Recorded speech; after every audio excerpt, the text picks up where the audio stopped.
Welcome to Positive Talk Daily. My name is Mr. Positive. My 6-month video review of using the Samsung Galaxy A17 5G. First off, we're on YouTube at Mr. Positive Live. Click on the bell icon, get notified when I go live and post new videos. Now, I'm going to tell you what my 6-month video review of using the Samsung Galaxy A17 was like. Go over the 5 positives first off. Number 5, the price. You can get this phone pretty much free on most carriers by porting in a phone number, maybe paying $50 for it. Metro by T-Mobile right now, $40 gets you this in with porting in your phone number. $65 gets it to you for free. It's not a bad deal at all. Always read the small print first. You can get all carriers, so that's the thing. There's always deals on the Samsung Galaxy A series of smartphones. Number 4 reason to get the phone, it's perfect for basic usage. You can use your text messages, your phone calls, things like that. Everything works just fine for that. So, your occasional Facebook browsing with a 90 hertz refresh rate, it's not going to be too bad. Okay, so overall, the phone is perfectly fine for light browsing of the web, YouTube videos, things like that. Number 3, the screen. It's a 6.7-inch Super AMOLED display with 1080p resolution. Now, no HDR10 here, nothing like that, but it's still a very nice screen. It gets very bright, 1,000 nits of brightness, so not bad at all. Third of all, you do get some nice cameras on here. You do get a 13-megapixel front-facing camera on the front. The back ones are 50 megapixel, 5 megapixel ultra wide, and a 2 megapixel macro. Fingerprint scanner is very fast. Volume up and down rock is right there. You do get loud mono speakers on here, no stereo speakers. Type-C charging on the bottom that's capable of 25 watts. Noise cancel microphone and this front firing speaker on the bottom. No headphone jack on here, but that's okay. You will get 128 gigs of external storage, so that's good for a entry-level device. And you will get Geekbench numbers anywhere from right around 947 to 947 for single core, and probably right around 1,900 for your multi-score. So not the worst we've seen on the planet. And you're getting and this would be the second reason to get this phone. You are getting expandable storage for up to 1 terabyte. So that's very, very, very good. And the number 1 reason is the battery is pretty good. The battery on here is a 5,000 milliamp hour battery, which is capable, again, of 25-watt wired charging. Now, over the last 6 months of using this smartphone, it's been very good. The phone quality is decent. The call quality is decent. Overall, for just basic use, it's a good smartphone. Now, what are my top 5 takeaways for this phone now over the last 6 months? Let's get into that right now. Number 5, worst thing about this phone is its chipset. Okay, it's using a Exynos 1380 chipset, which is a 2.4 gigahertz chipset, which is running 4 gigs, and this is the 4th reason this phone's not worth it. 4 gigs of RAM. That's it. 4 gigs of RAM on board. That's it. Now, there is virtual RAM, but remember, virtual RAM is not good for these phones. It will knock it down. You can knock it up to 4 gigs, so it rounds it to 8 gigs. That's eating some up of the phone's system management. So you want to look into the expandable storage option there. And if you want this phone, there is a 6 and 8 gig model. You will pay more than $250 maybe. And at this point, there are much better options on the side. So that expandable storage is number 4. It's just bad. 4 gigs in 2026, you can do better than that. Okay? There are much better options on the market.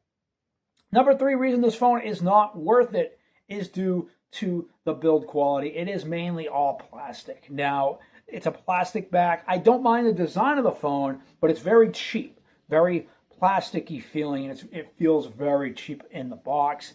I just don't care for how it feels. I think it can fall out of your hand pretty quickly and it's slippery. So you probably want to look at getting a case for this phone, okay? So the other thing is, and number 2, is the speakers on here aren't the loudest. They sound okay, but they're very tinny. So you will see that also. And the number 1 thing for this phone is overall, it is the performance. Okay, we did state that the chip was bad, but number 1 would be the performance. There's tons of stutters, If you have more than one application open, you are going to have a problem with this phone, okay? So my past 6 months of using this phone, I did get it in September. I did see issues with Facebook. Now, if I opened Facebook, it's obviously going to take a few more seconds than say your S25s or S26s, but occasionally there will be there'll be hiccups here, and it's just, it's just how it is when you're running a phone with only 4 gigs of internal RAM, okay? Now, my takeaways for the phone, again, if they had just bumped up the chip a little bit, this phone would have been too bad, okay? Bump it up to maybe a Snapdragon 4 Gen 2, 4 Gen 3, something like that. Any Snapdragon chip would have been better than the Exynos variant. Okay, even a MediaTek Dimensity 6300 probably would have been better than this phone, which is in a lot of the Moto G series phones and TCL devices. Point is, it's the performance that hampers this phone. Exynos 1380 chip is not good. It will get the job done. That's why I say basic usage, it's fine. Now, in my 6 months of using the phone, we even tried gaming on it. I'm going to release a video in a few days showing you the gaming. It was horrible. Call of Duty Mobile dropped from 30 frames down to 16 frames. We're turning settings up. Now, if you played on just standard settings, it worked okay. We get to around 24 frames per second. Playing some other things like Grid Legends wouldn't even work on here because there's not enough RAM.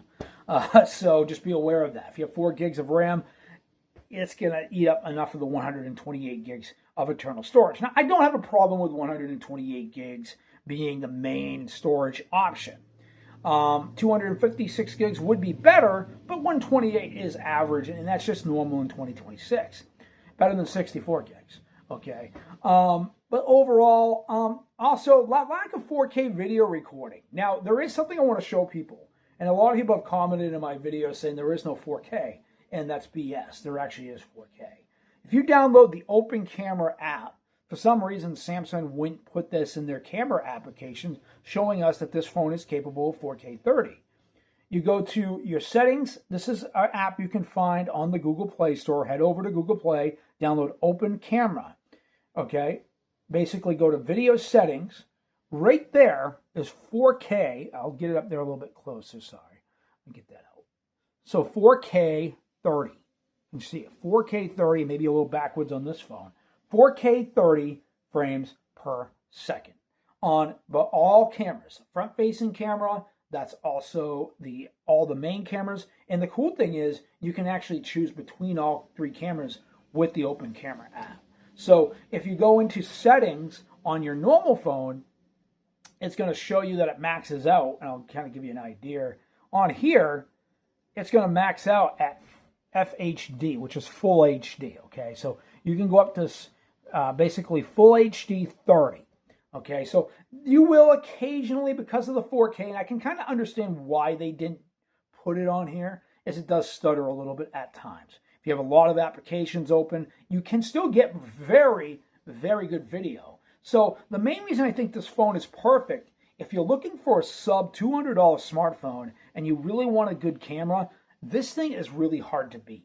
It really does have a very good camera, even better than the A16 does. Now, they are the same sensors from the A16, but for some reason, and it's got nothing to do with the chip, they have image stabilization. So if you're doing video recording, it's very good this year. Like, they did a very good job. I don't know if they just fixed things with the cameras a little bit, but it does have a very good, takes very good photos, and you're going to get a very good video camera here. Very capable, even at 1080p, 30 frames per second. The video quality is very good at this price range. Okay? I'm going to go over a few other things before we go today. In my 6 months of using this phone, it wasn't terrible. It wasn't a terrible option of phones to use. You will find your occasional stutters. Even that 90 hertz refresh rate sometimes feels a bit buggy, but sometimes it works just fine. If you're downloading updates, when you first get the phone, there will be occasional bloatware. It's not as bad as it used to be, but these Samsung phones, especially on the cheaper carriers like Cricket Wireless, Metro by T-Mobile, Verizon, they're going to throw a bunch of bloatware. Boost Mobile, for sure, probably the worst one. Tons and tons of bloatware, apps you're not going to use, games installed that you don't need. It just eats up the data on the phone. For Mr. Positive Live, I'm Mr. Positive. The Samsung Galaxy A17 5G is not a terrible phone in 2026.